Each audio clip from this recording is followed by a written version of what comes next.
morning. Welcome to regular council meeting for the Corporation of the Township of Minden Hills for Thursday, November 27th, 2025. In review of today's agenda, there's a delegation from the Ontario Clean Water Agency with the water and wastewater rate study. There's also a closed session meeting that will take place near the end of the meeting. Madam Clerk, please proceed with the roll call. Councillor Sisson? Present. Councillor Saini? Present. Councillor McKelvey? Present. Councillor Johannesson? Present. Present. Present. Present.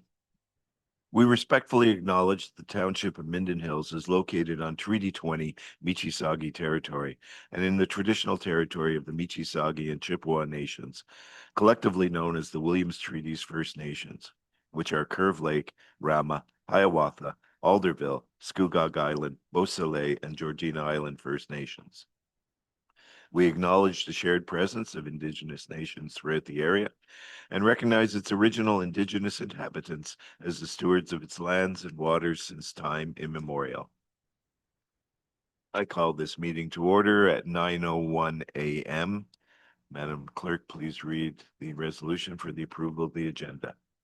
Moved by Councillor Saini, seconded by Councillor Ingram. Be it resolved that the November 27th, 2025 regular council meeting agenda be approved as circulated. All those in favor? That is carried. Are there any declarations of pecuniary interest? Seeing none. Delegations. Mr. Timmons. And I'll let you introduce the Aqua folks that will be joining you.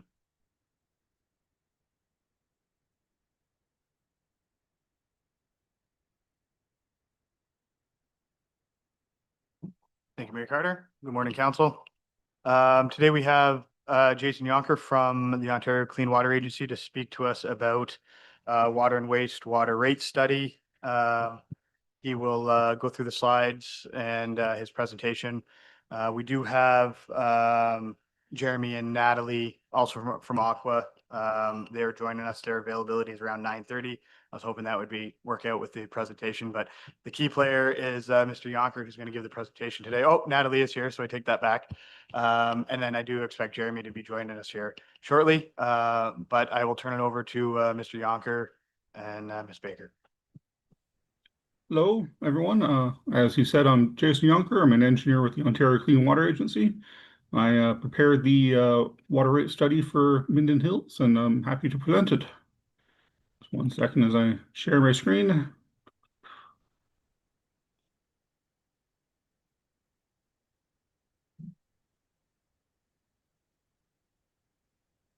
Okay. Does it come through clearly? Mr. Yonker, if you could just let the deputy clerk know when you wish to advance to the next slide as you're speaking through your presentation. Okay. So just wondering if I'm controlling the slides or are you? Oh, okay. You can, yeah. If you're able to advance the slides, that would be perfect. Okay. Just for some background information, we prepare these water rate studies based on current and past budgets, so based on current and past reserve fund positions and debt positions. Goal is to establish future water rates for, in order to allow for water and wastewater system to be funded over the next 25 years responsibly and with a healthy system, so it doesn't run into any financial issues. We look at forecasts of expenditures, forecasts of revenues. We do look at possible changes for different billing approaches, different billing structures. We try to establish a rate in order to make it fair and equitable for the people of Minden Hills. And we try to look at any possible road bumps in the kind of forecast of the system. We do look a little bit at the system performance. This isn't sort of a capacity study or a performance analysis, but I do try to see if there's any sort of major impacts of the system that might be felt over the next planning period. So some background on the Minden Hills system. There are 628 customers on the water system, 593 customers on the wastewater system. It's not unusual to have a little bit less on the wastewater system than on the water system. The current structure is that you have some fees that are billed quarterly and metered fees that are also billed quarterly. These are based on a single rate cubic meter for the water system that is translated to the wastewater system as a different metered rate. As you can see here, I did do a quick calculation trying to determine the yearly cost for different households experiencing these rates. These are based on estimated household populations of about 2.4 people per household and at a consumption of about 350 liters per day. This is not, however, the total estimated revenue that I use for the going forward on calculating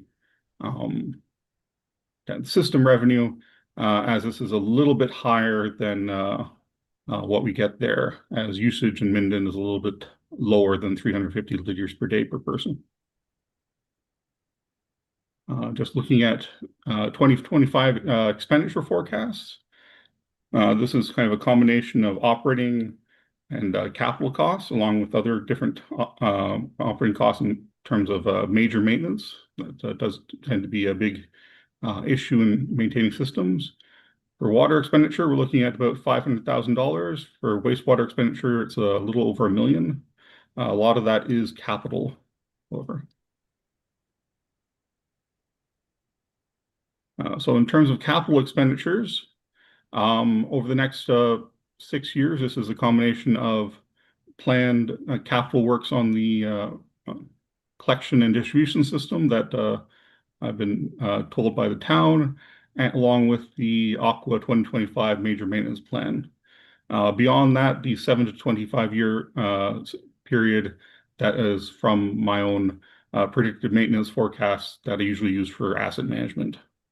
So combined, we're looking at about $4.6 million for the water system maintenance and 3.9 for the wastewater system.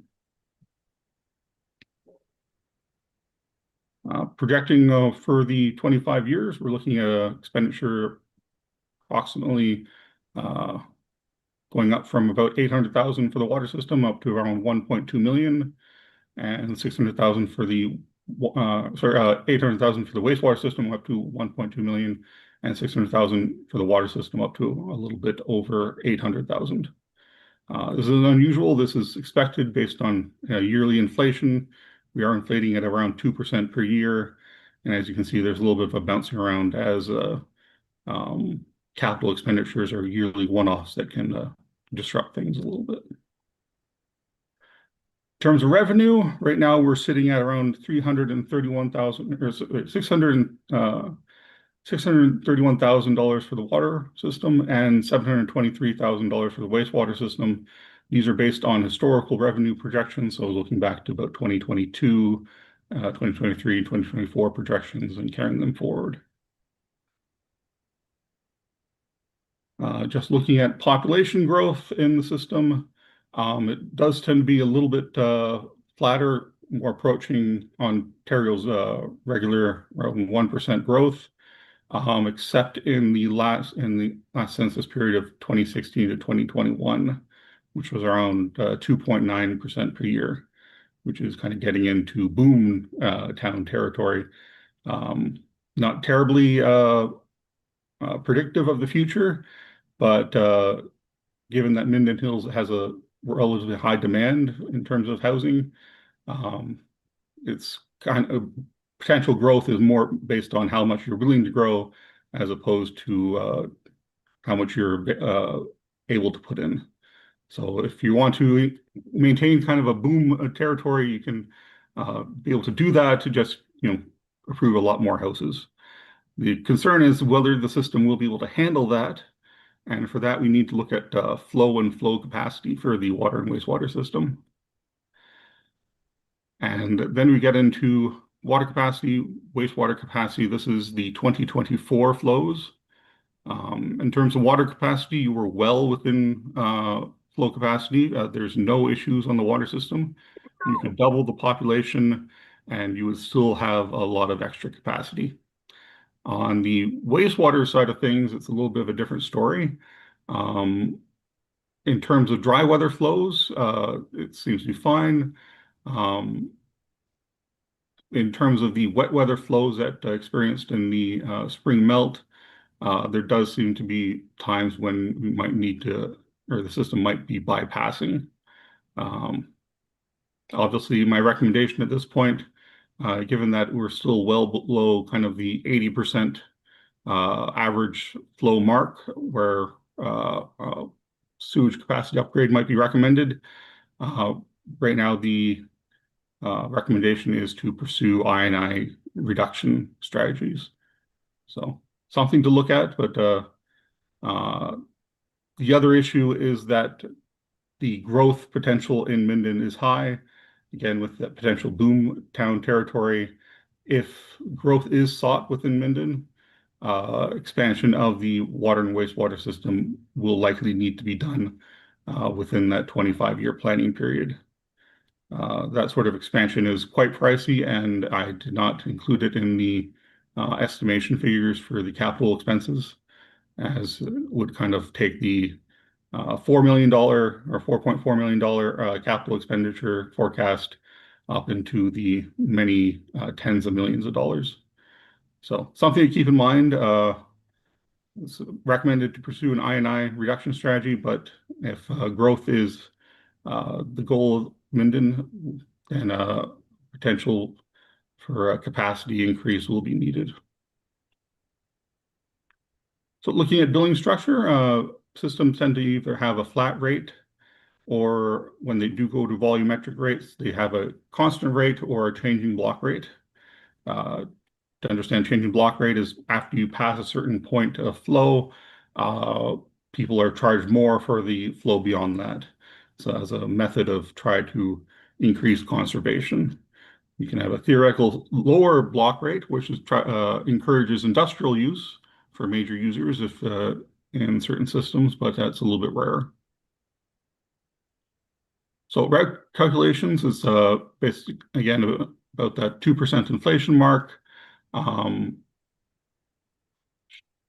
goal is to try to maintain appropriate balance of reserve funds based on the projected forecasts of capital and expenditures and existing revenue.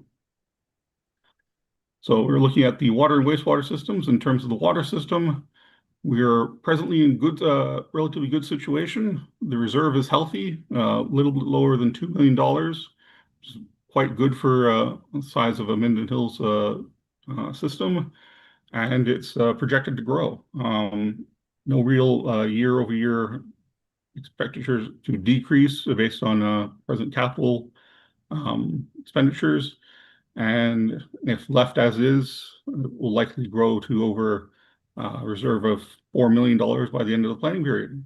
This is ideal, not something I see very often. Actually, it's kind of what we hope to find when looking at different water and wastewater systems.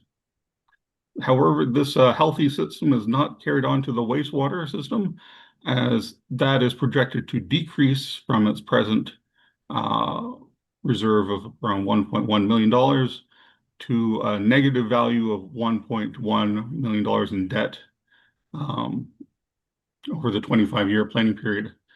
In terms of recommendations, we'll get to that just after a quick review of two different systems. So we're looking at flat fees and metered fees for Minden Hills and Lutterworth, but Lutterworth is a much smaller system. So we're mainly looking at Minden Hills here. In terms of combining the water and wastewater systems, we're looking at a combined cost for Minden Hills around $1,300 if you're flat, and a minimum metered fee $1,600 for a meter system, but an average household will likely be using around $2,200 or costing about $2,200 per year at 2.2 people per household. Sorry, I have to correct myself for saying it was 2.4 previously. In terms of costing, across Ontario. That's not too bad.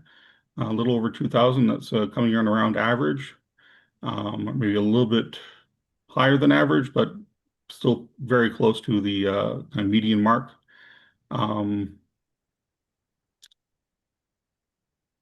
So kind of moving on to recommendations. The first recommendation is to try to increase the flat fees to where at least the metered fees are.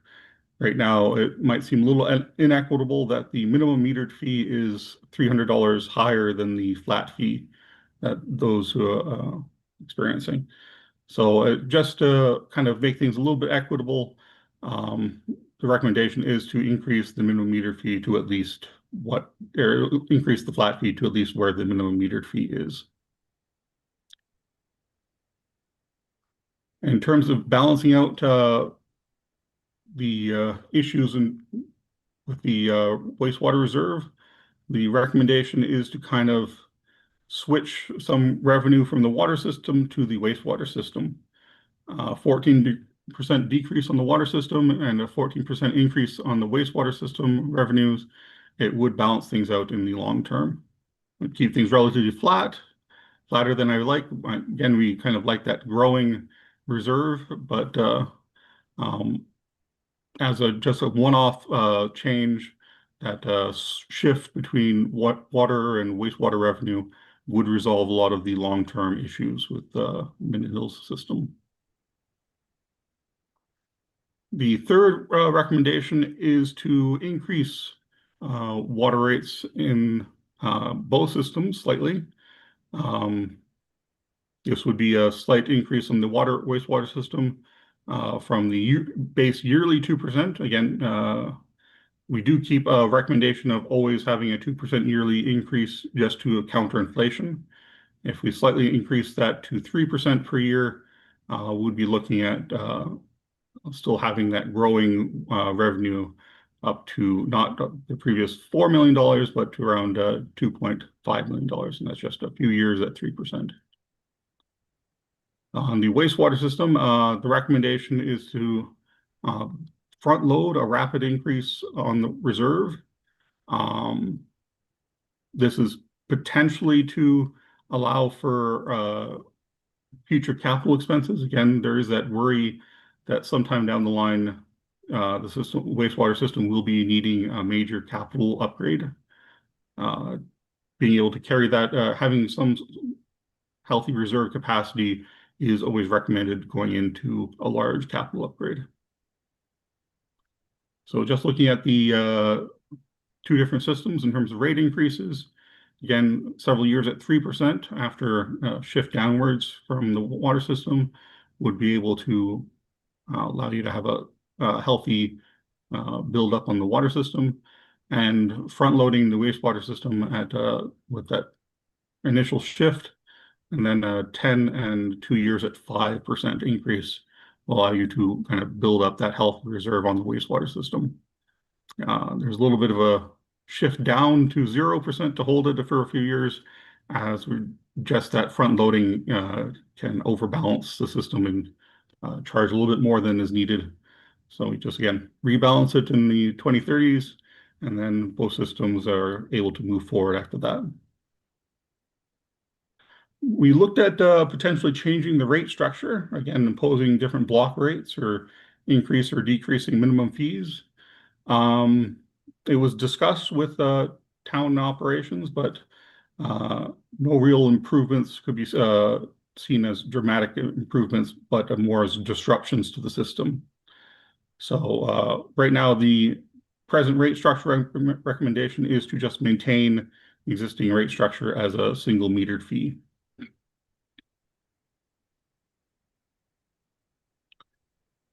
Again, conclusions, recommendations 1 through 4. The increase the flat fees to at least the minimum metered fee, to shift the revenue from the water system to wastewater system, and the third one to make some increases on both the water and wastewater system rates for the next few years. Second recommendation is to address wastewater capacity, mainly in the form of I&I reduction. That is something that can be done relatively immediately. with consideration towards planning a plant process expansion. But any sort of planning for a plant process expansion as well without outside the scope of this study and would need something far more dedicated.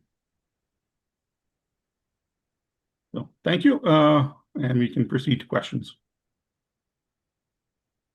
Do you have any comments before we have questions? I don't, it appears to say. Thank you, Mr. Mayor, and I think Mr. Timmons and I have discussed, this is a lot of information for council. We're looking for you simply to receive the information today, ask whatever questions you need to ask of Aqua, but during the budget review, you will receive further information related to the water and wastewater systems. Okay, any questions? Counselor Ingram? Through the chair, thanks for your report. Appreciate that. I have a scenario to give you. We have several buildings in our township that are apartments as such, 30 units, 20 units like that. And these particular buildings only have 1 meter.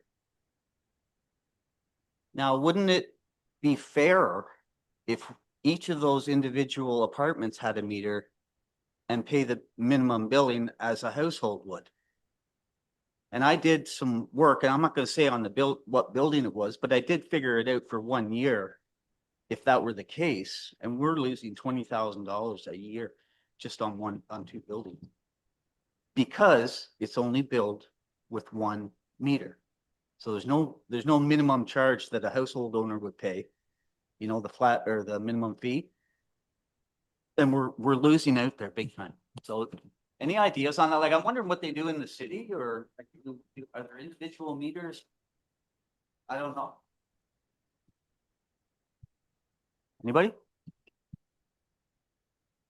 Okay. Nothing? Through the chair, I guess I'll just say we'll look into that. And Okay. obviously, we don't have an answer right here, but I will find out and Okay. how it's done and what would be. We have to look at that because it's significant. It's a significant amount of money. This to be at least 7 or 8 those buildings. I can count 4 or 5. There's probably more than that. There's probably about 12 of them. Counselor Saney? Yeah, I just want to say thank you for raising that. I do get questions about how things are metered within our multi-units. So to have more details on that, so people are saying it's not fair for what they're paying as single. So it'd be great to have that information come back and address it. Thank you. Counselor McKelvey? I brought that up over the last couple of years. We had somebody make a presentation here on their bill, and I recognized right off the bat something's not right here as far as multi-residential and how we bill them. So I thought I was certainly advised that this rate study was going to take that into consideration. So I guess that didn't happen. The other thing we keep kicking the can down is the sewage dumping station for travel trailers and other recreational. We had been assured that would be part of the new rate study, and it doesn't seem to be in here. I think, as Councillor Ingram mentioned, we are not charging the proper amounts to some of these multi-residential facilities, and this is huge dollars. So we really can't accept what the proposals are here without having proper information. And so I don't like the idea of reducing one system 14% and increasing another one 14% until I really know what the numbers are. When it comes to this, are we considering, is Aqua recommending that the Lutterworth Pines water system would go down 14% to help subsidize the Minden wastewater system? Is that part of this? I'll defer to maybe Mr. Yonker for that. I don't want to speak. Just looking up Lutterworth Pines. In terms of yearly expenses, Lutterworth is on a kind of flat rate, and its yearly cost is a little bit is above right now what the minimum metered fee is at. So there is no recommendation to increase the Lutterworth flat rate. It would be kind of unfair in terms of expensing the everyone else. Thank you. Councilor McKelvey? I was wondering if you're taking into consideration reducing the Lutterworth Pines flat rate? Because you've got this idea of one subsidizing the other, which I'm just trying to figure out, did you put Lutterworth Pines into that equation? Not for the recommendation for increasing flat rates. The increasing flat rates would be on the Minden Hills only. As the Minden Hills is around $600 per year on the water side, whereas Lutterworth is around $1,300. So increasing at least the Minden Hills to around the minimum expense, which is I think around $800 per year. At least balances out a little bit more than, but we did not factor in the potential to decrease the Lutterworth flat rate. Again, as rate studies go, we tend not to recommend decreasing any rates as opposed to kind of increasing things to balance things out. But it's something that could be considered as it's not a terribly large source of revenue.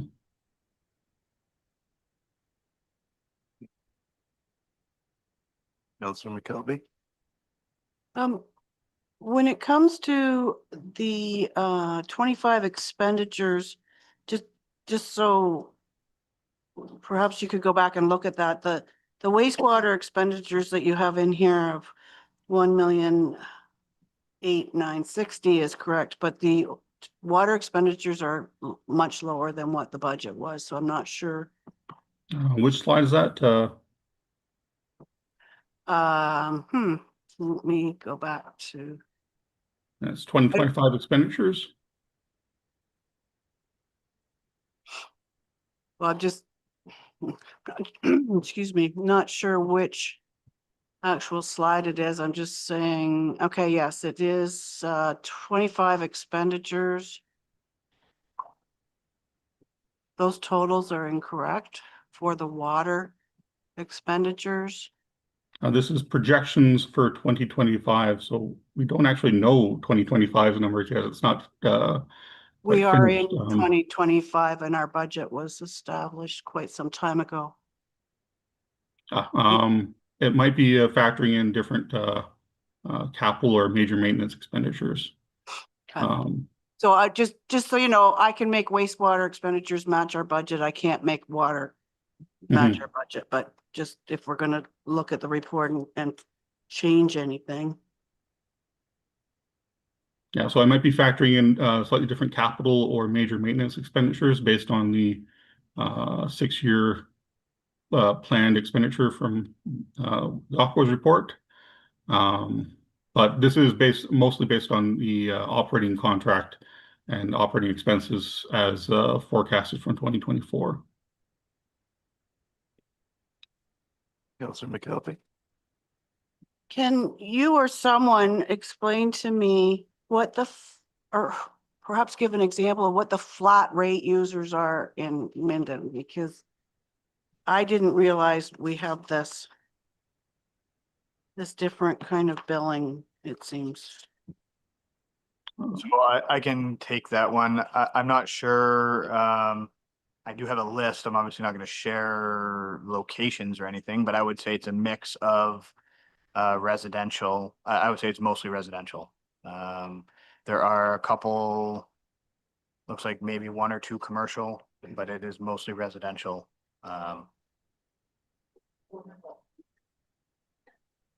It must be some meter issues. I'm not sure why they're still like this, but we are trying to transition as we go. But there's a handful, 11 or 12, it looks like, that have not been done.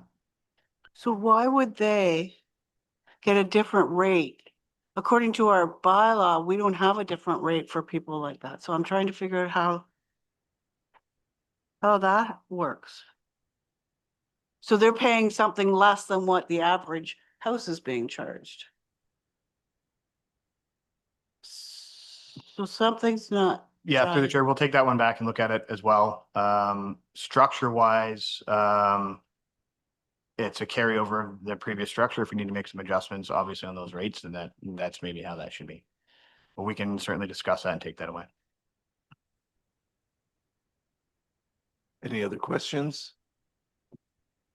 Can, Do you have enough to look into, Mr. Timmons?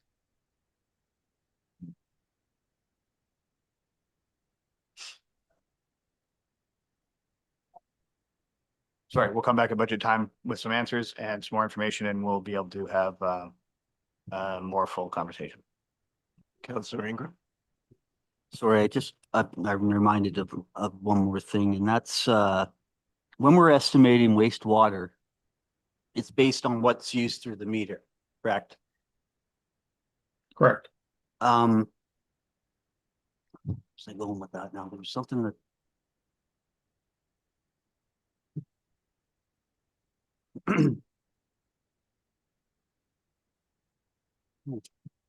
Thank you. Yeah, the curling club has 2 meters, one for their ice surface and one for their actual washrooms and kitchen and what have you. So they have one for that's 2 meters. But they're not charged because the water doesn't go back into the system. They're not charged on the sewer side for that. But if I fill my pool at my house, I have to pay for that fee on the other side. But that water isn't getting treated. So I think we need to look at that too, on how we deal with that sort of thing, because it's not fair that, you know, for example, the arena or the curling club dumps their water outside, but so do I. Right? It's a hard one to figure out, but there's got to be some sort of example of how to get that right. That's all. I just wanted to bring it up so it doesn't get lost. Thank you. Any other questions? Councillor McKelvey? there was a reference in something, I'm not sure which, but it talks about climate change adaptation strategic plan. Can somebody explain what that is and if that's some legislative thing we have to do now or?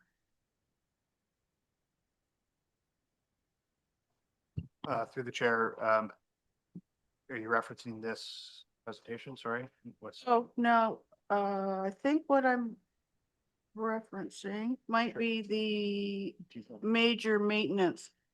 Maybe it's in that? Yeah, so it's one of the conditions of the new CLI ECA is to have a climate management plan, so that is a requirement for that new ECA, environmental compliance. So what is that? What is that? It will be a report that deals with how the township deals with environmentally created issues that affect the wastewater side. So like flooding, those types. So that's a legislative requirement that we have to do in 26? Yeah, that's when the report is due in that environmental compliance certificate. So is that part of your operating, We include it as a Contract? capital, we include it as a capital item. because it doesn't have an amount on the. Right, because we have to get quotes to figure out what is, they don't even have reference documents yet to say what needs to be in that document. So this is another one of those government decrees where they don't give you the regulations or the rules. Until closer to that date, or they postpone when those reports, because they haven't provided that information. So you haven't done these for other locations or, yeah. Yeah. Any other questions? Councillor McKelvey? Can we get this report updated with some of this new information that we need to, you know, they're making a recommendation on what we're going to charge, but there's a lot of information that still hasn't been considered in this. you know, as far as growth, they're using municipal growth across the whole municipality, the growth in the town center. I mean, Leavenworth Pines isn't gonna grow. It's already at its capacity. So I just question the growth numbers aren't really applicable to what we're trying to deal with. I would like to see a report that we finally accept that is more in tune with what the reality is here. There's definitely issues with multi-res that need to be considered. We have growth as far as 35 units up by the Legion, 34, 35. 35 units are going to be coming on board. Are they going to have individual meters? What's the deal there? Has that, anybody looked at that? Through the chair, I'll follow up. That's a question that'll run through likely planning to start. So we'll start there and we'll have some answers. But I think further to your broader comment, we'll take this away. We've heard many comments and questions, and I think we'll come back with as much of that prepared for council's review at budget time. But will this report come back that we've paid for or will be paying for to actually be more reflective of the reality? I can speak to that. I'm happy to revise the report in any way, as long as I am able to receive the additional information. So more information on specific users and growth of the system, I can revise that to the population numbers.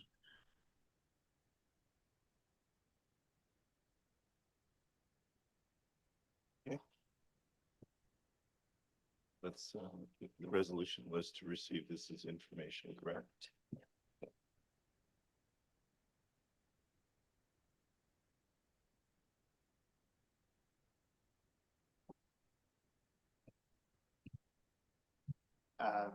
It doesn't bother me, however you guys want to do your resolution, council's resolution.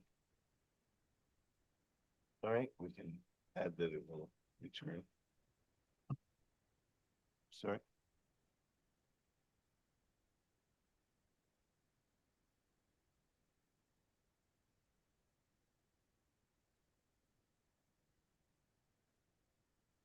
Or did you have a recommendation waiting on? Yeah. Counselor Sami? I thought when this was introduced, it said it was going to be come back revised. I thought Yeah. it was already acknowledged. So it's already said that it's coming back revised. I don't need to put it in the motion, but it doesn't matter. Yeah, a revised report will be coming back to council.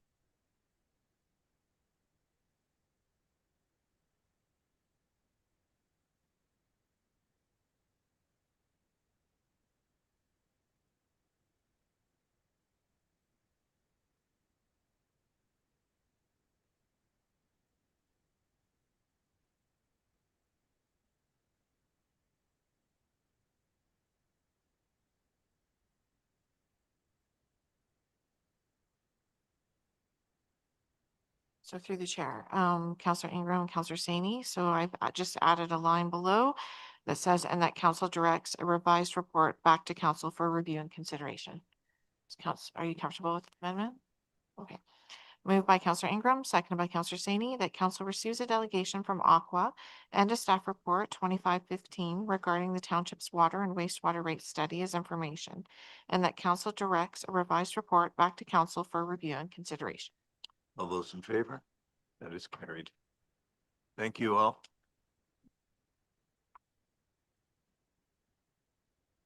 Now, moving on to adoption of minutes from previous meeting. We have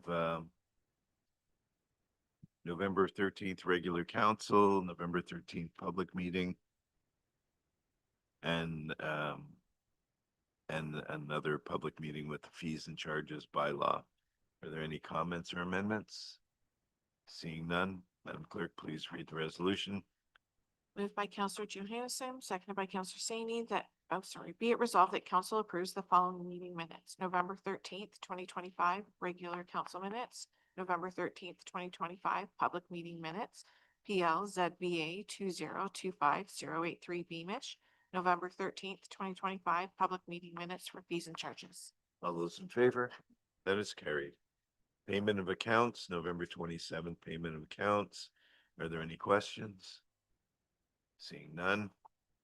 Moved by Deputy Mayor Shell, seconded by Councillor McKelvey. Be it resolved that the accounts in the amount of $1,804,710.89 be approved for payment. All those in favor? That is carried. The mayor's report, there's been a lot going on in the last little while, including our Remembrance Day, say a celebration, but a Remembrance Day event. We had the tree lighting ceremony and the Santa Claus parade and the Christmas at the Cultural Center. I'd like to note that the important, I guess, common thing in all of these is obviously the work of staff, but also the work of volunteers who make these things possible. I wanted to note a couple. At the tree lighting ceremony and Let's Get Local with Mary Douglas was cooking up hot dogs for one and all.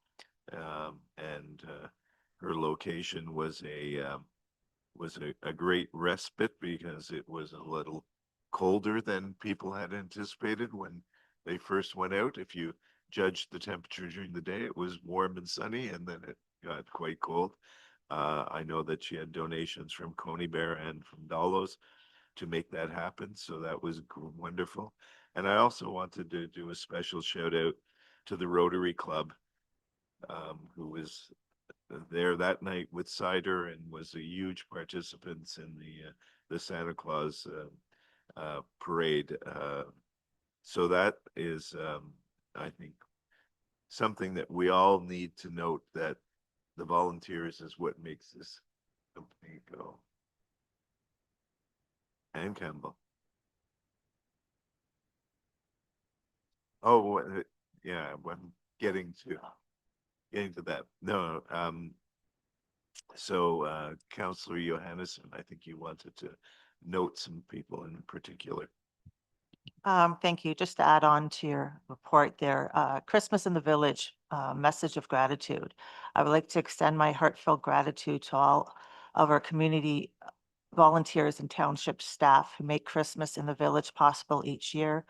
Your dedication, enthusiasm, and countless hours of work bring warm and joy to our community. A very special shout out goes to the wonderful ladies at the Cultural Center who work tirelessly behind the scenes. Year after year, you bake, create, and pour your hearts into making the Christmas Village a magical and forgettable experience. Your efforts have truly made it an event all its own and an absolute success. I'd like to thank the following ladies whose dedication makes the event happen. There's Kathy Arbor, Ellie Welch, Jan DeVell, Kim Austin, Liz McGowan, Gloria Henderson, Mary Hamilton, Mary Trepanier, Sheila Kitchen, and Wendy Niz. Sorry if I pronounced your last name incorrectly. Key contributions are not limited to transforming the cultural center with Christmas decorations and preparing the venue. It's October 29th, 30th, November 4th, 5th, and 6th. Baking and providing all the treats and goods for the candy shop. It's November 12th, 13th, 4 to 5 hours a day. Greeting visitors and managing sales at the candy shop during the event, 10 to 3 p.m. Post-event tidying of the cultural center and storing decorations. Morning after the event, and maybe more time is needed. And there is so much more also, including the Victorian Edwardian themed schoolhouse. And thank you again to everyone involved, and especially to our amazing ladies. You are the reason that makes these events so successful. We appreciate you more than words can say. And I'm sure council would like to add a few more names. So, yeah, wasn't sure which ones were going to get covered off, but yes, Ann Campbell, I have to admit that I was really impressed last year with the gnomes, and I was looking forward to seeing the gnomes. And when I first arrived, the gnomes had been replaced with I guess, little snowmen. But as I wandered the street, the gnomes jumped out at me from little alleyways and alcoves. And so I very much appreciated to all that were involved in the decorations. I've had a number of comments about that, and it was very enjoyable, and it really adds a lot to the downtown in that time. The other pardon me? Yeah, sure, go ahead. Well, actually, it was Ann Campbell that arranged for the hot dogs from Connie Bears and the buns from Foodland. So just wanted to mention that and her wonderful contributions to those sorts of things. But while we're talking about it, is there any way that we could consider that our parade be moved to the day after the Halliburton parade? I get this so many times where the business people want to do a float, but it's too hard to do a float for both parades Well, when they're a week apart. So I think that's something that can be looked at for next year by staff, and so it's been mentioned in the past, like almost every year. So I just didn't know if we needed to put forth a resolution. I think we let staff look at it, and then we can decide what we do. The other thing I wanted to mention was we're in our second phase, or maybe more than second phase of our strategic planning, where we're trying to get information from folks as to what their what their ideas are for the future. I believe we have an event this evening that is hopefully going to gather more information. There was an event last week. So I just encourage everybody to participate in any way that they can to ensure that their voices are heard for our consideration of a strategic plan and going forward. With that, I'll turn it over to Councillor Saini for anything on the Roma board. Yes, thank you. Through the chair. We are having 2 or 3 meetings this coming December and preparing for the conference coming up in January. But I particularly want to give a shout out to Krista Lowry. Krista is the chair of our Roma. She has just been, I want to give her recognition for honorable mention. In Municipal World 2025, you can read she was honored with Women of Influence in Local Government Award. She's been twice the mayor of Mississippi Mills. I have worked with her since she's been on the Roma board, and she is very consultative. If you read the article, it really gives you an idea of what being a politician in a small town is all about. And she is just so personally committed and open and for discussion. It's really exemplary. So I was really pleased to see that she won this award. So if you get Municipal World, take a read through that, and you can see what being a politician is like and how committed she is in the work that she does. Aside from that, I'll report back after our meetings in December. Thank you. Perfect. Thank you. Moving on to correspondence and communication, we've had 2 requests for items to be pulled for discussion, but Madam Clerk, please read the resolution. Moved by Deputy Marshall, seconded by Councillor McKelvey, that council direct staff pull forward the following items for discussion. 11.1 YWCA 2025 Wrapped in Courage Flag raising letter, and 11.6 Municipality of Wawa rent protection for tenants. All those in favor? That is carried. Will we read the resolution for the consent ones first? Moved by Deputy Marshall, seconded by Councillor Sisson, that council receives correspondence and communication items 11.2 to 11.5 as information. All those in favor?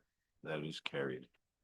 Let's move on to 11.1.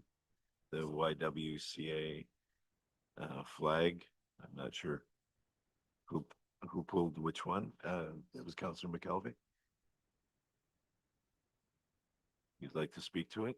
Yeah, I just thought that we should support this request to have the flag raised. We kind of missed the first date, which makes me think about something else.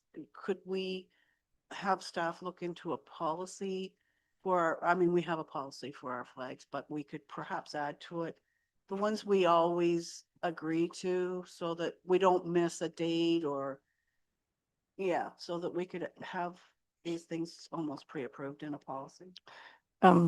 Through you, Mr. Mayor, we're happy to take the flag protocol policy away. And if council would delegate authority to staff for certain events, we can make sure that the flags get raised. Well, we could just put that in the policy, couldn't we? Like, so a lot of places just list those that they're going to always know are going to be happening. We can do. Did you have anything to add? No, through the chair, that's exactly what we can, and have that come back for approval. Councillor Singh? Yes, thank you. And maybe we could either add to that or make recognition to the local papers when this comes up, to have an event and show the support for these issues that we're bringing to our attention with the raising of the flag. So it's done with also the community aware and support of why we're doing it. Thank you. Yeah. Do we do this one separately? So yes, there's Okay, a resolution. Go ahead. Moved by Councillor McKelvey, seconded by Councillor Sisson, that council receives correspondence 11.1 letter from YWCA Peterborough Halliburton Wrapped in Courage campaign flag raising request as information, and that council directs staff to raise the Wrapped in Courage flag from November 27th through to December 10th, 2025. All those in favor? It's carried. Municipality of Wawa, that was Councillor Sani. Go ahead. Yeah, just looking for it on my list here. The municipality of Wawa has been asking to revise the issue of taking away rent controls. Their motion I really like because we recognize that there are bad landlords and there are bad tenants. There are good landlords and there are good tenants. So what their bill does is recognize that. I'd like to support it, even if it's just sending a letter to Wawa saying we appreciate the work you're doing in this area. This has been an important issue. One of the problems that we have, of course, is the backlog, and the province is trying to address the backlog of the court situations and the situations that we have in rental right now. But the real issue also is the fact that we don't have enough judges and these things are so slow in getting through the courts and taking action. So to start, requesting, for example, that someone who can't pay the rent, if that is the situation, to pay half the rent before they can go and get judicial recognition is just really not the way to go. So I just like to, at this point, without doing more analysis on this issue, and I say this because I've been working with the housing issue since the 80s and seeing rent control first come in and how important that was and that people did have a right and we're getting, attention through the court systems. Now the backup doesn't allow that anymore. So if we could at least support Wawa in this amendment, that would be greatly appreciated. Thank you. And you'll see in their amendment how they support both landlords and tenants. Thank you. Any other questions, comments? Councillor McKelvey? So I'm just I'm looking at Wawa's resolution and I don't disagree, but I'm wondering, like, are they opposing a certain bill here?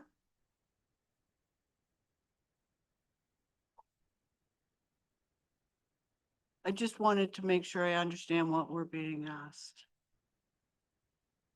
Yes, I'm just trying to find where the bill is here. It But doesn't it seem, was a change at the provincial level. doesn't seem to indicate anything in the actual resolution, so that's why I'm wondering what we're actually being asked to Yeah. support.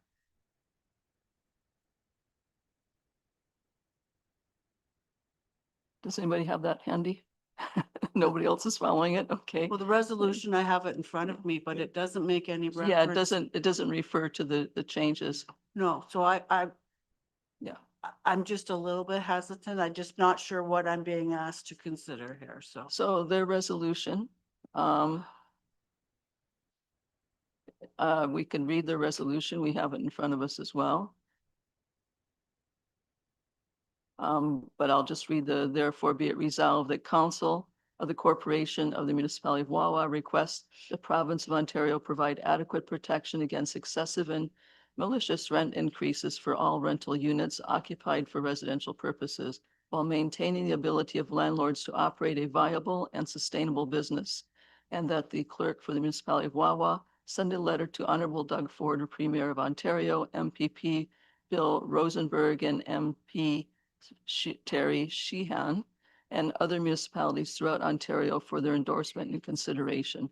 So basically, we're looking at protection for those in situations of conflict with their rent, and also that the issue is being asked to pay 1/2 of what you might be in arrears of before you can get any judicial recognition. And I think this is all relating to Bill 60. That is, sorry, yes, yeah. that is, it's come forward. Look, this is a huge issue on both sides. I know that, and the minister, municipal affairs and housing, I can't remember if it was at AMO or Roma. They talked about, bringing in, I think, it was a couple of hundred more, I'm not sure if they're judges or adjudicators or exactly what, and this whole idea of, rent control and so on.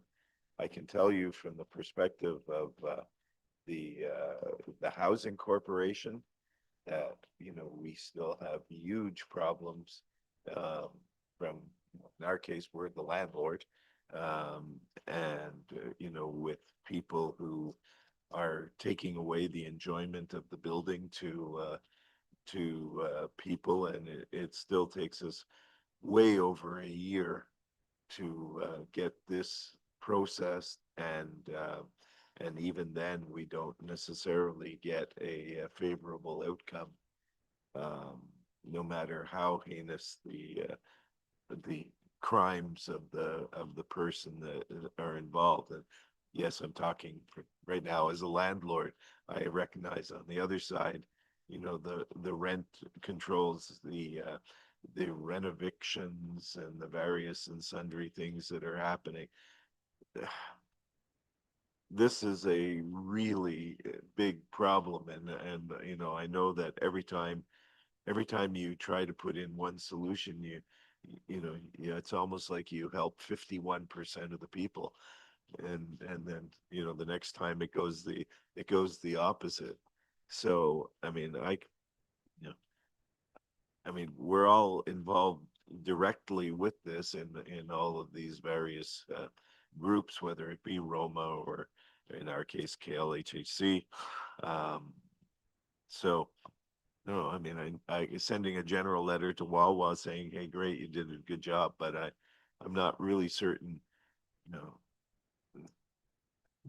go to the government to say, hey, look after this. I mean, that's what they're trying to do.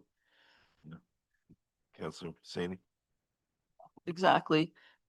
This is a growing issue, and it is one that I think Wawa has taken lead on, and I'd like to support them on this.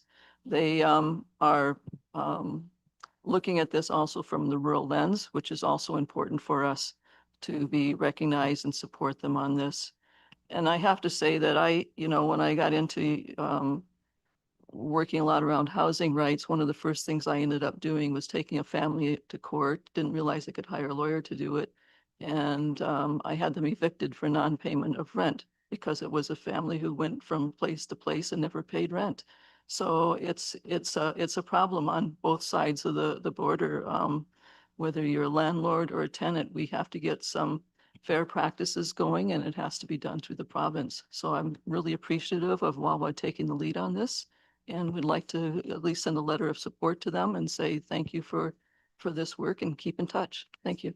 Okay, so we're proposing that we send a letter to Wawa saying, you know, we sympathize or empathize with your position and thank you for doing this.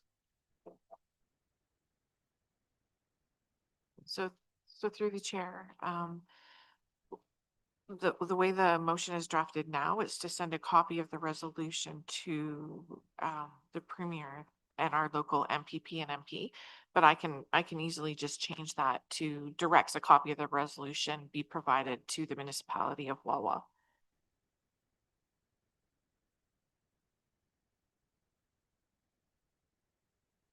Yeah, so, oh, sorry. So McKelvey. I really appreciate what Wawa is trying to do here, but this resolution doesn't tell me enough to know what I'm supporting. So that's where I'm struggling. If it's the Bill 60, I think we need to have, we would really need to be able to look at a lot of information that's in Bill 60. And I would want to have the input of, even our mayor, as far as what you're suggesting are some of the issues with City of Kawartha Lakes. There's also issues with people not even wanting to rent their houses anymore. So I'm not trying to say I don't empathize with Wawa and everybody else that's trying to deal with this, but I'm just struggling with the wording of this resolution and I'm not sure I can. Go ahead. This doesn't refer to Bill 60, so we're not getting into the weeds of this. It simply says, now therefore be it resolved that the council of the corporation of the municipality of Wawa request the province of Ontario provide adequate protection against excessive and malicious rent increases for all rental units occupied for residential purposes while maintaining the ability for landlords to operate a viable and sustainable business, and that the clerk of municipality send it out to all of these folks. I'm suggesting that we send this to Wawa and let them know that we're in support of their lead on this. Thank you. And not getting into the weeds at this time. That is a whole day discussion if we'd like to have it here. Thank you. Let's read the resolution in terms of sending a letter of support to Wawa. Nobody else. Okay, moved by Counselor Saney, seconded by Counselor Ingram, that council receives resolution RC 25177 on behalf of the municipality of Wawa regarding rent protection for tenants as information, and that council supports resolution RC 25177 and directs a copy of this resolution be forwarded to the municipality of Wawa. All those in favor? That is carried. Okay. Mr. Timmons. Ms. Kosh.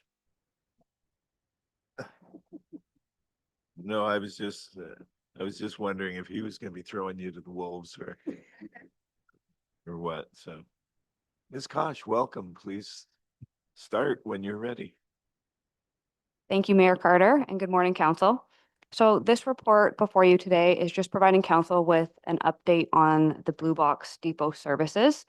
It's a very complex file, so I'll do my best to highlight some of the important pieces and then answer any questions that I'm able to once I'm done giving a summary. So the township transitioned to the new producer responsibility framework for the Blue Box program on October 1st, 2024. So it's been just over a year. And we entered into a depot operations agreement with Circular Materials. This agreement is only in effect until the end of this year. Right now, each Ontario community accepts different materials for recycling in different ways. But starting January 1st, 2026, no matter where you are in the province, you will be able to recycle the same Blue Box materials, which is good news, and we'll be able to recycle more, which is also good news. At the April 24, 2025 regular council meeting, council passed the following resolution: that council receive the report for information and that council directs staff to award RFT for the collection, hauling, and processing of Blue Box materials to Waste Connections to handle our non-eligible Blue Box material. And this contract would be in place for 5 years with the option to extend. Council also directed staff to provide Blue Box services to non-eligible sources.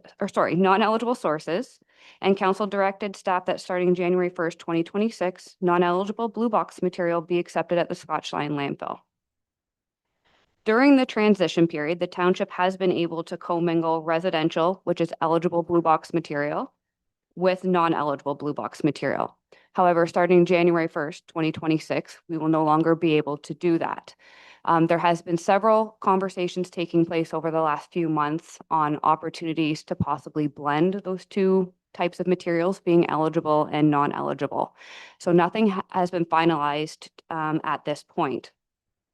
We did receive correspondence from the ministry providing a bit of an update. That is bad news story for curbside communities. Luckily, we don't have that here, but they are permitting the commingling or blending of materials in small depot-only communities who have small non-eligible materials, or small quantities of non-eligible materials. Sorry, just the small is not really a specific word. So what is small in their world?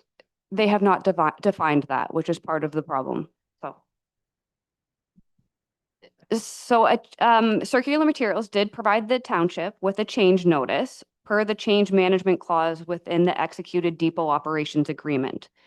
This change notice would serve to extend Blue Box services into 2026, but removes references to the non-eligible sources and subsequently reduces the monthly compensation.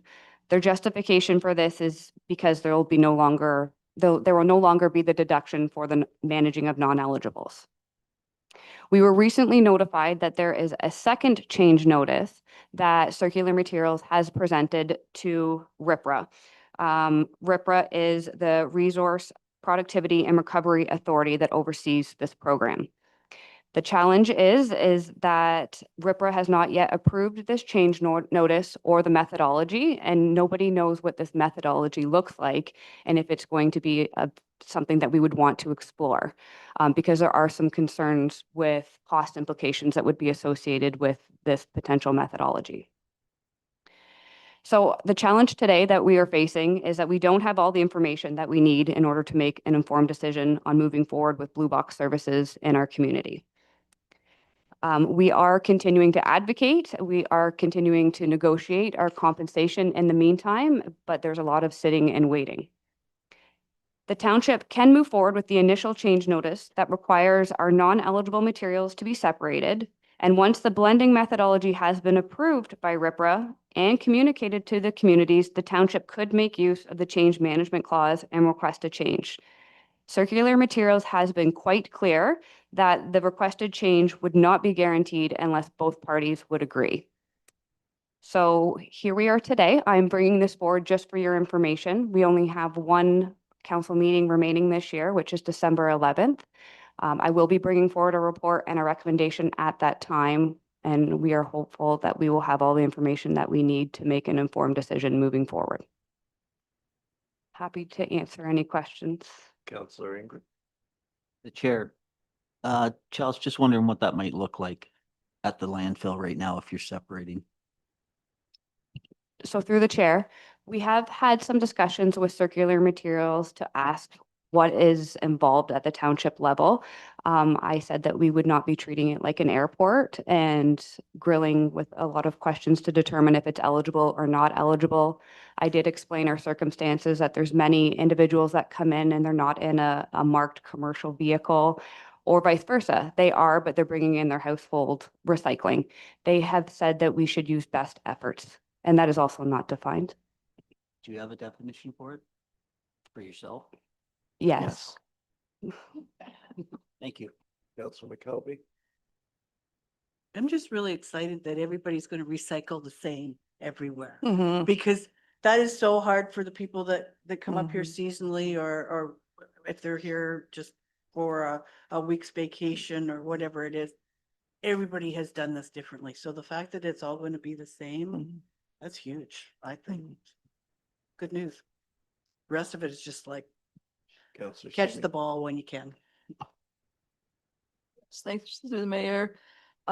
It's good to see that they're responding anyway. This is something that Minden Hills took to the last conference at AMO and raised it as an issue.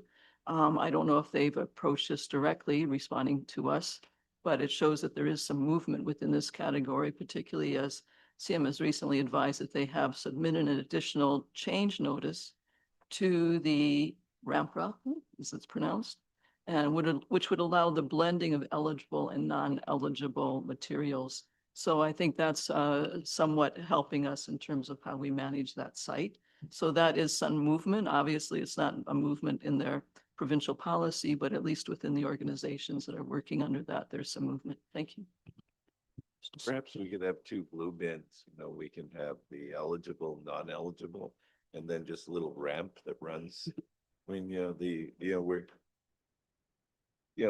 issue, it's back to my Coke can that if I get rid of it here, it's different than if I get rid of it at home. I mean, how do they know, where it comes from?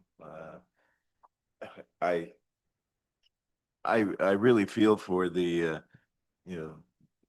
children of the families of the people at Circular Materials who know that all their Christmas shopping is done on the 24th.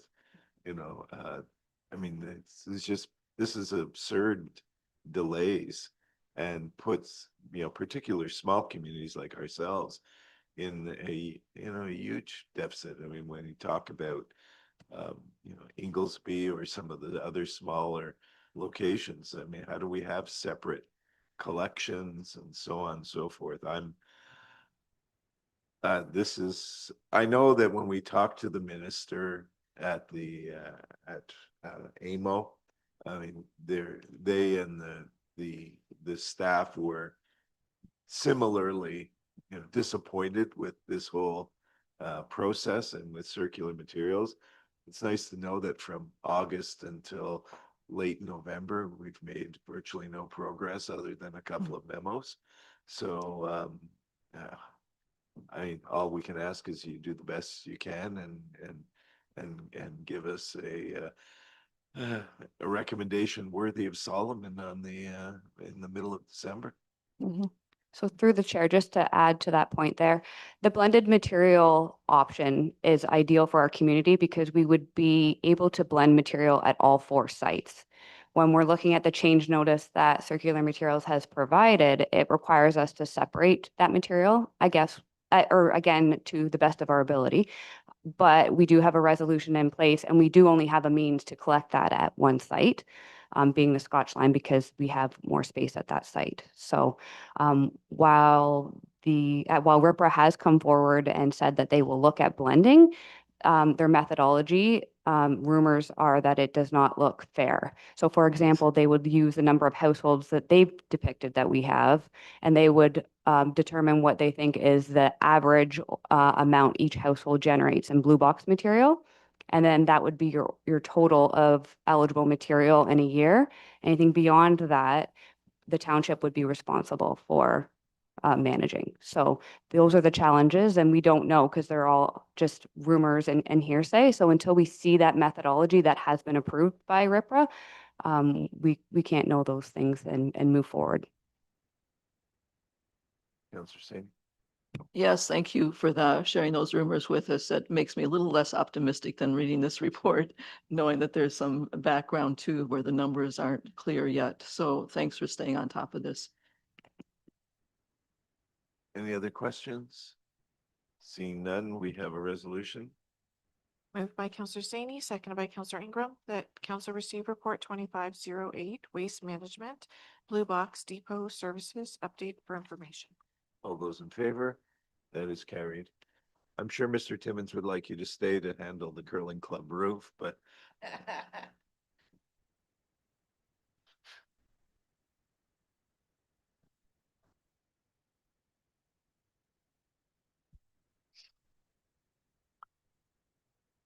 when you're Mayor ready. Carter. Before council this time around is report 2513 for the Cultural Center and Curling Club roof update. I do believe I provided a bit of an update in the previous meeting about the Curling Club roof. We do have ICI Roofing has provided a quote, and they are willing to hold a price to do the thermoplastic polyethylene. Polyethylene. TPO, we'll just call it. For the retrofit of the roof, and they are committed to come and do that in the spring of 2026, pending approval here and direction from council. We did have ICI in to do some temporary repairs in order to sort of bridge us to the full repair. I understand there was still a bit of a leak and they have returned to try to address that. So they are trying to actively stop the current issue. And they do have a plan in place for a long-term solution that should bring us 20 to 25 years of good performance from that roof. The outstanding item last time we spoke was some engineering, wanted to look at some loads on that roof with the new weight per square foot between that and the spray foam that's been added. So they have run all that and they are good with that and they've signed on. So that project is ready to move forward with council's approval. The cultural center roof, we are having some positive comments back. I do have multiple contractors who are interested in getting this done and are interested in getting this done immediately before we get into what we would call the real winter, as this is just our pre-winter. So we do have some interest. I'm not in a position currently to discuss some of that stuff publicly. But what we have put in here and after discussion with the CAO, we're looking for an upset limit of $150,000 to be approved by council today, which would allow us to review some quotes as they come in, these finalized quotes, make a decision and then move on and get this moving. Like I said, we do have some contractors who are interested. Time is obviously critical at this point. And if we could get this approval, we are hopeful that we can get this project done. Okay. Questions, Councillor Sisson?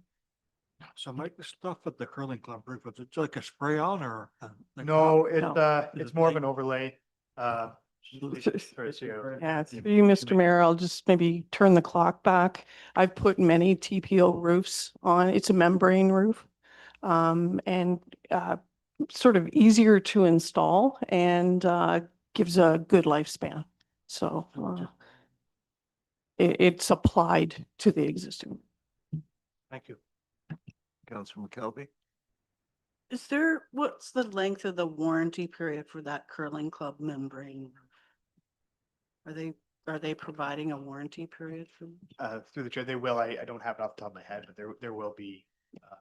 And then we can also, another thing that could be discussed with them is a maintenance program as well. If we want them to come around every so often to do an inspection every 5 years, every 2 years. We've discussed that, what that service may look like, but we'll handle that obviously in a separate sort of conversation. Okay. And if I, Go ahead. cultural center roof, we keep referring to it as the cultural center roof, but this is going to be over the library too, right? Like this is going to be the whole building? The plan that we have before us, the reconstruction is the cultural center roof. That roof B, we've been calling it, the middle part of the roof. What we've quoted so far and what we've been discussing is a replacement and the tie-in of that middle portion. If council wants, while they're there, we can certainly have them we can put new steel on or new shingle. I would have to get pricing on that. I don't see that as being an issue. It will be likely more than the money we're requesting here, though, as that hasn't been part of a major conversation at this point. Certainly happy to do that if that's council's direction. Councillor Ingram?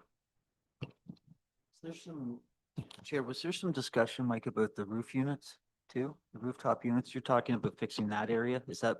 Yeah, through the chair, the rooftop units themselves won't be replaced. Okay. They might have to, move around, But they're okay for now. They are okay as far as I've seen and heard, and through the engineers, I haven't heard any issues. Awesome. Okay, thanks. Councillor McKelvey? So the library, it has continually had leaks. They've had to move the computers into the center of the room when the leaks happen. When I saw the price, I thought, what are we doing here? So now I'm really concerned that we're really not doing the whole building. I thought that was what we wanted done.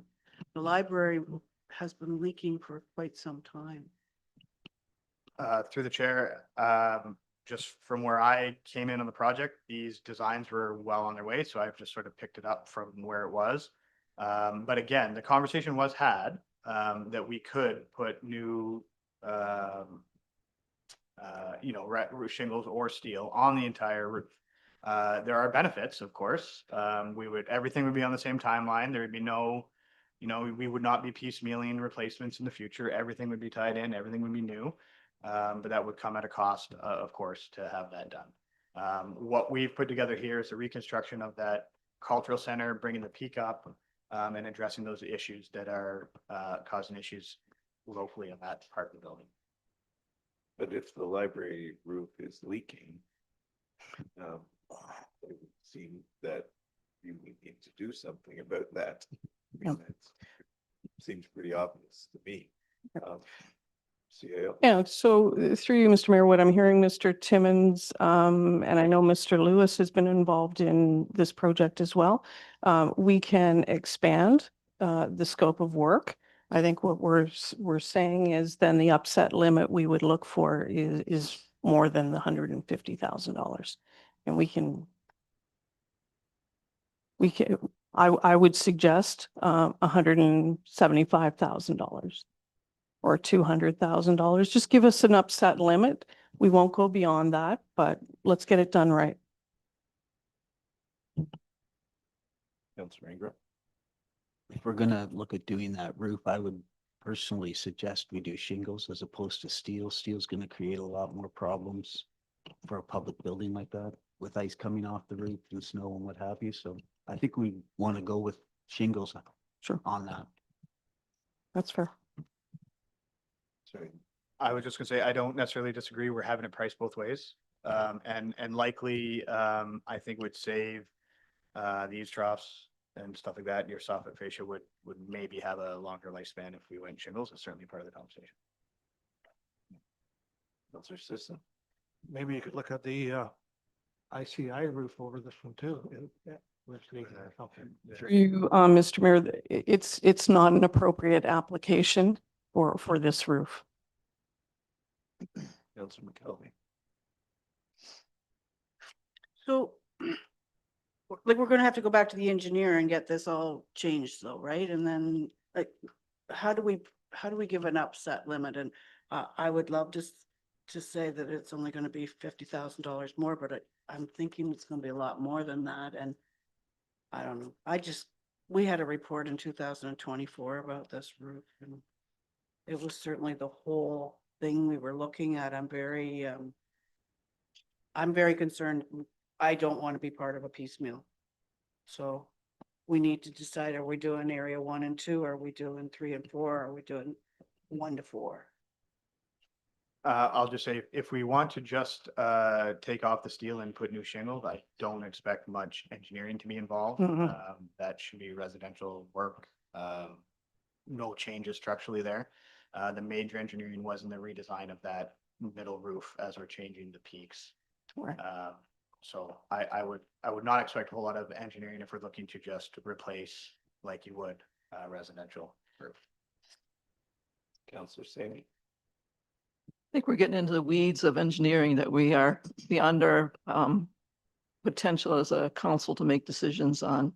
I appreciate the fact of possibly going with shingles. It's less expensive in the long run, but I find it with my own places, it's least expensive in the long run as opposed to more expensive. Shingles you have to replace every 20 some years, but so there are pros and cons as was raised. This is something that I think if we're going to look at more, and there are issues in the library that should be included in this, then I think we just need to approve the upset limit and get this done. Because right now we have an expensive collection that is in jeopardy. Our whole art collection right now is in jeopardy unless we get this fixed. We have our staff mopping floors from roof leaks and also coming up from the ground. I would like to just see this approved. I know our staff can do the best and will get the best in terms of warranties, in terms of the approaches, the most long run, amortize it out, compare shingles with steel. I trust our staff will do that work, but I really want to get this started tomorrow. So if we need to increase the upset limit, let's throw out a number and change the motion to that with the possibility, if we can, you know, if the roof of the library is not that bad, but we do it in a way that we can do it next year, that might be an option, but I'm sure staff will come back with the best possible solution on this, but I want to start tomorrow. Thank you. What was your estimate right now? For the-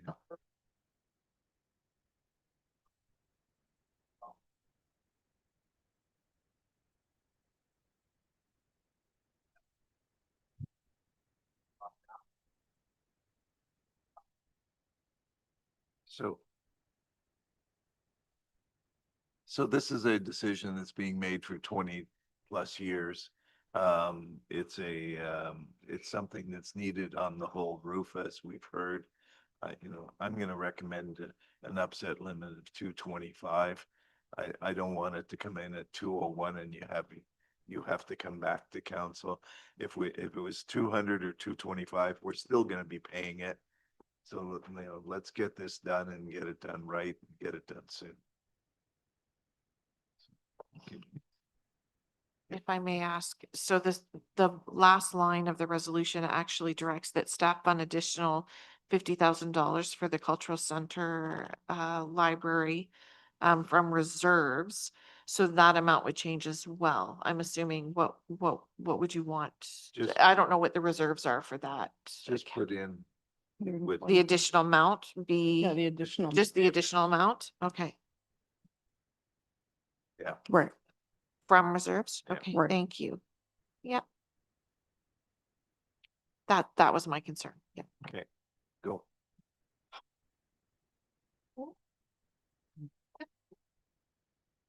So moved by Counselor Hannison, seconded by Counselor Saney, that council receives report 2513, Public Works, Roads, Cultural Center, and Curling Club Roof update as information, and that council directs staff to award the roof replacement at the Curling Club to ICI Roofing Ltd for a total cost of $177,000 plus HST, and that council delegates to the CAO the award of the roof replacement for the Cultural Center Library for a cost not exceeding $225,000, and that council directs staff to fund the additional amount from reserves.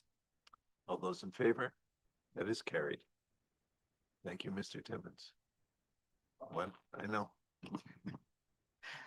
I'm good.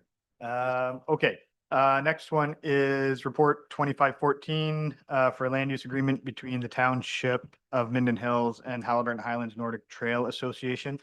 This is something that historically, prior to my time here at the township, I believe has been an agreement, and there has been use of unopened road allowance for the ski trails. Down in if you get down to Schedule A, there is a small map showing the location. It's essentially, if it helps anybody, it's Plantation Road allowance. It stops, and then there's the unopened road allowance, it comes all the way through. So it's theoretically the other end of Plantation Road off of 12 Mile. About 1.2 meters, or sorry, 1.2 kilometers of unopened road allowance. The Trail Association is requesting to make use of for cross-country skiing, essentially to connect a couple of their trails. As from my perspective, I have no issue. I have attached a land use agreement as well as a bylaw to have that agreement executed. I'm happy to take any questions. Questions, Counselor Sisson? Yeah, they're using this now, might be like if they've been using this the last few years, No, this is all new. it's not brand new. It's coming back. It hasn't been in effect in my time, but they contacted me this year asking to So they have used it prior to this. prior to, but not in my understanding the last couple of years. Thank you. Any other questions? Seeing none, please read the resolution.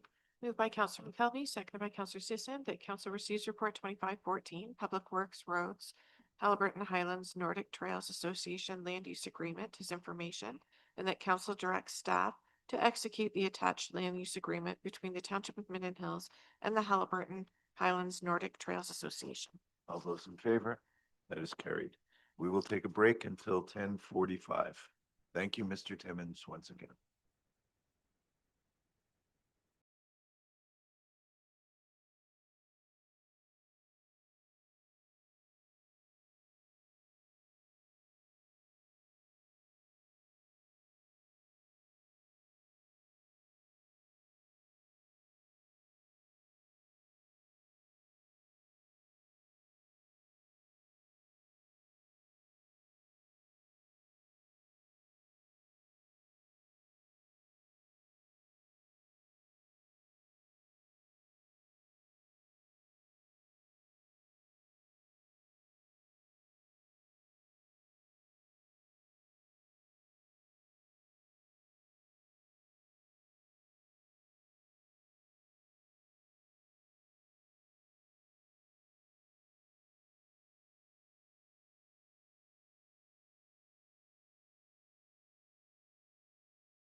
Hey, welcome back.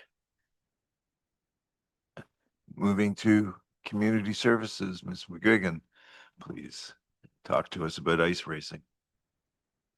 So you have before you report 2524, the Kingsman Ice Reading Policy 91 Community Grant and Free Waiver. So this is the annual event hosted by the Kingsman Club for their ice racing season.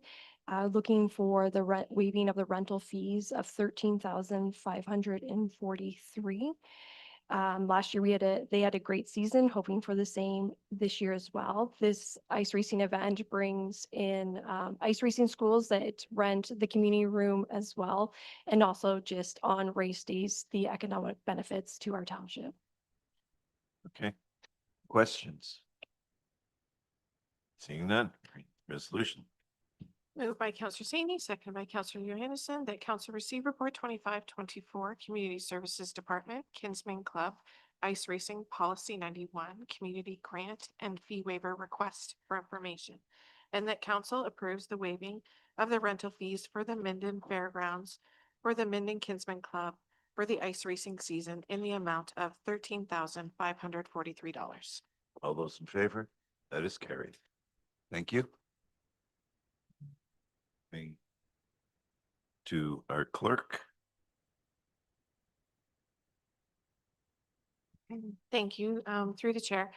The first report is 2541 and it's proposed schedule for regular council meetings for the year of 2026. So following feedback from council at its November 13th regular council meeting, staff have provided a proposed schedule for review and consideration. Staff are recommending the following changes to the regular scheduling. The first change was council meetings will convene the second and fourth Thursday of the month. So that change was changing the fourth Thursday as opposed to having it the fifth or the last Thursday of the month. Council didn't seem to have any concerns at the previous meeting. The other two are just the regular summer recess in July, which cancels the second Thursday, and then our regular December cancellation, which would be the fourth Thursday now. Moving forward, because we're heading into a 2026 election, we do have some timelines that kind of fall within our regular council meeting schedules.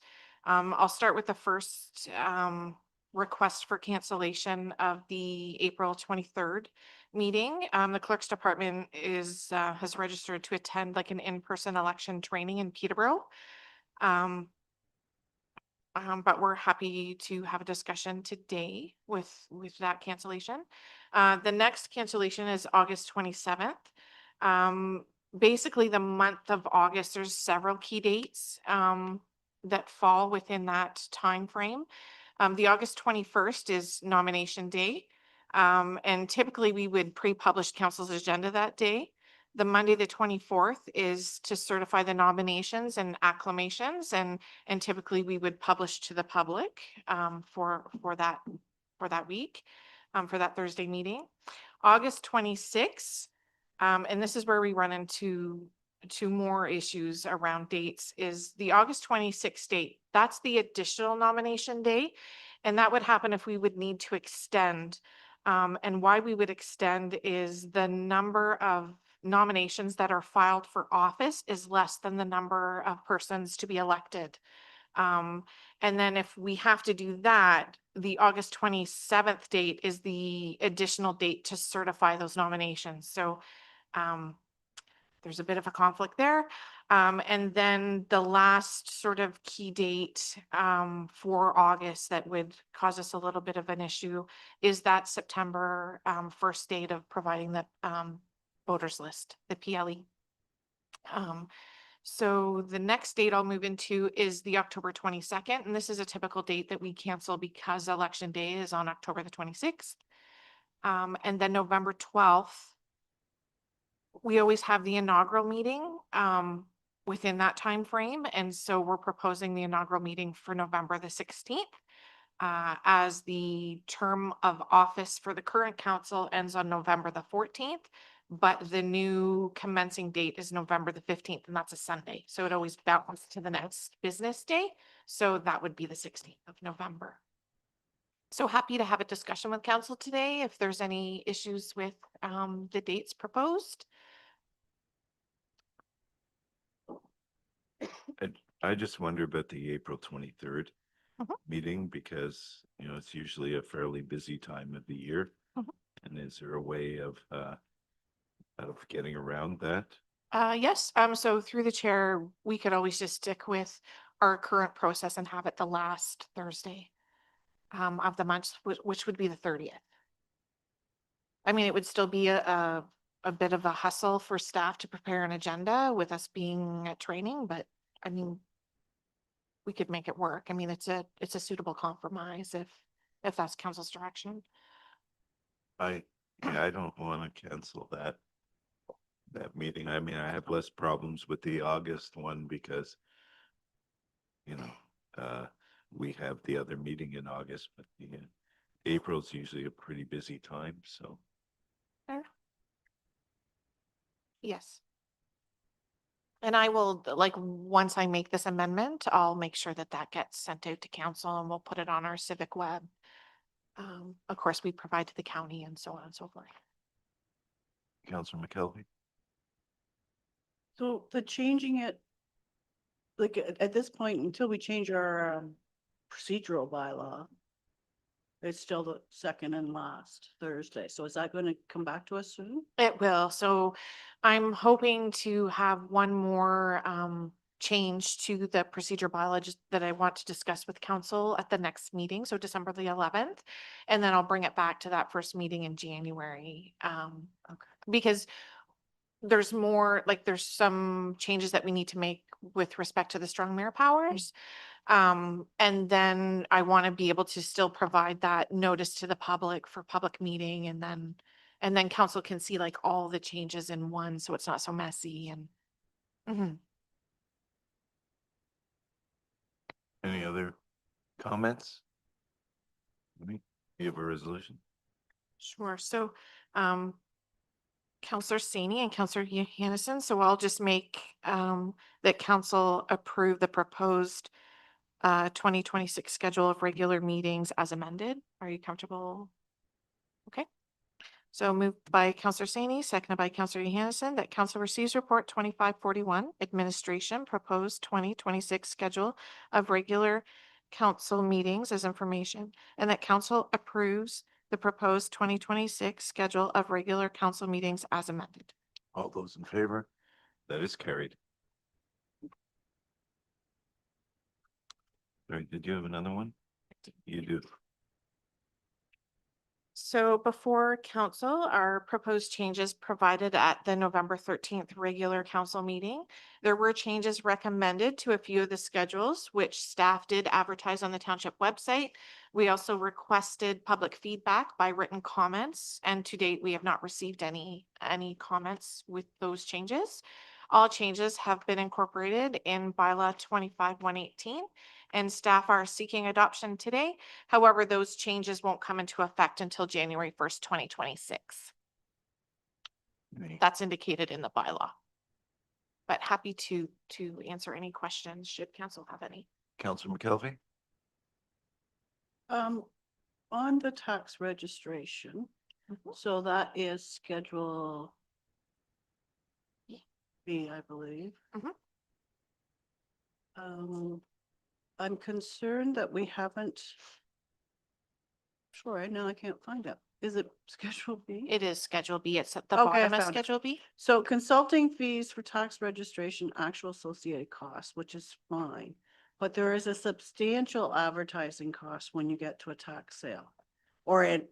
So I'm just wanting to make sure that we're going to be able to recover those fees too. So I would like to suggest that the actual associated costs be changed to be something that outside agency costs or something like that, or outside something. Including advertising? Yeah, or whatever you want to do, but right now, the way this is the consulting fee, so that'd be real tax. The person would be responsible for that, but they're not going to be responsible for any other outside costs, which include advertising, and advertising is extremely expensive when you get to the tax sale. Has to be in for 4 weeks, it has to be in the Ontario Gazette, it's a complicated. So I would like that changed. Is council comfortable with that amendment?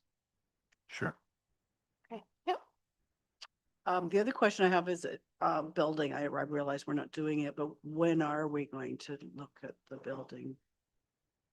So through the chair, I do know that our newly hired CBO is looking at those fees and sort of getting ready to prepare to bring those forward. I haven't been given an actual meeting date yet. However, I think a lot of staff too are kind of waiting to see what the new meeting dates are. So that I can put them in the civic web so they can start drafting some of those extra reports. So I would assume it's coming soon within the new year. Correct? Through you, Mr. Mayor, it'll be early in the new year. We have to advertise for 21 days. And we, As and we well. have to see our revenues and expenses to justify it too, so. Absolutely. Okay, any other questions on fees and charges? Seeing none. Cool. Moved by Counselor Saney, seconded by Counselor Ingram, that council receive report 2543 administration comprehensive fees and charges bylaw as information, and that bylaw 25118 be referred to the bylaw section of the agenda for adoption as amended. All those in favor? That is carried. We will now move into closed session. Madam Clerk. Moved by Counselor Ingram, seconded by Counselor Saney, be it resolved that council proceed into closed session at 10:57 a.m. for the purpose of discussing the following. One item pursuant to section 239(2)B of the Municipal Act 2001 as amended regarding personal matters about an identifiable individual, including municipal or local board employees, performance conduct. And one item pursuant to section 239 1.3 education and training, strategic plan session overview. All those in favor? That is carried. All right, we will now move into closed session and we will resume following closed session, but it's mostly just administrative matters that have to be taken care of. Thank you.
All right, we're back.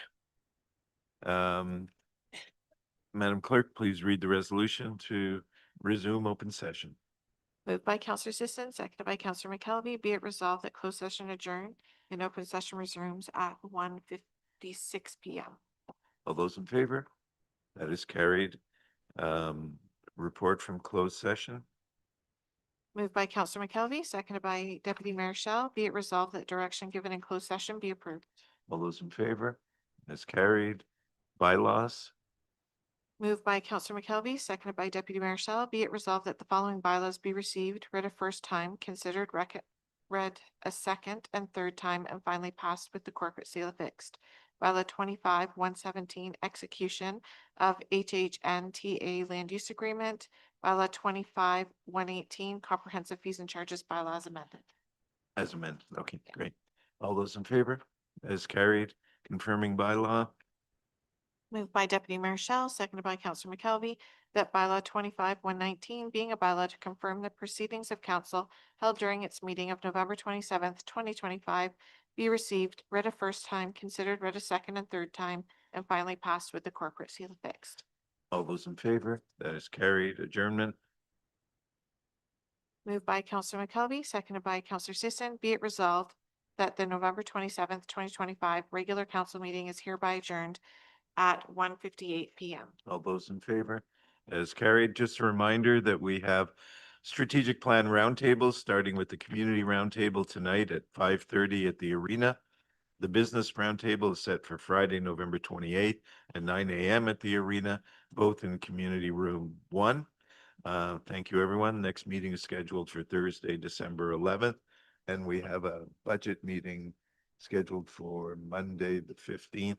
And the budget will be released to everybody a number of days before that.